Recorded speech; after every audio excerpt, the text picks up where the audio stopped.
Hey everyone, Pastor Jason here with another edition of TC Talk. My question for you today is, have you forgotten? Do you remember?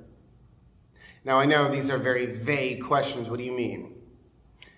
As Christians, our focus is to love God.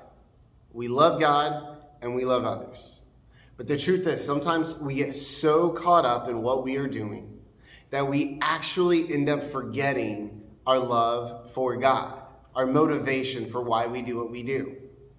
Yesterday, I told a very personal story about how after we became pastors and parents, my wife and I were trying to do all that we could to be the best.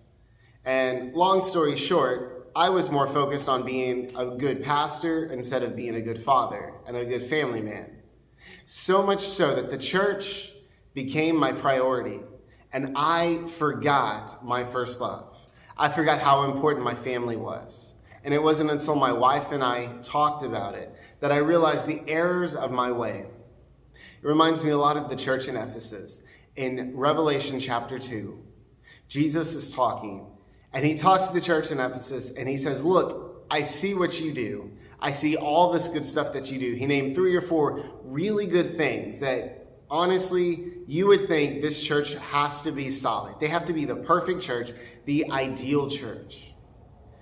But, verse 4, Jesus says, however, I hold this against you. You have forgotten your first love.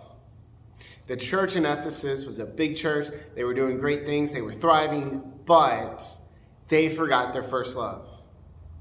The motivation for why they did what they did just went out the door.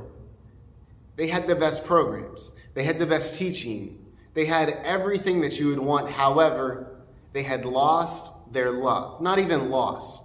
They had forgotten. When you lose something, that's an accident. But when you walk away from something, that's your choice. And that's what the church had done. They chose to walk away.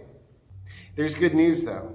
Like a good father, not only does God show us what we do wrong, he provides a way. Through Jesus said, look, you're doing this wrong, but if you remember the former things, if you repent, and essentially says, and if you go back to the basics, then you will find paradise. That's what we need to do. If we've forgotten our first love, we need to remember who we are, we need to repent, and we need to go back to the basics. When we do that, God will bless us. So church, as you go throughout this week, I want you to remember this. If we're doing something wrong, God is very gracious to say, look, I will show you what you're doing wrong, but I'll give you the answer. So we must pray, Lord, show me what I'm doing wrong, show me my errors, and help me to correct it. And he will. When we go back to him, when we remember who we are, when we go back and we remember the love that we first had for God, our passion will be reignited. That is my prayer for you, is that your passion would be reignited and you would be on fire for God. Church, we love you and we cannot wait to see you again. We'll see you soon.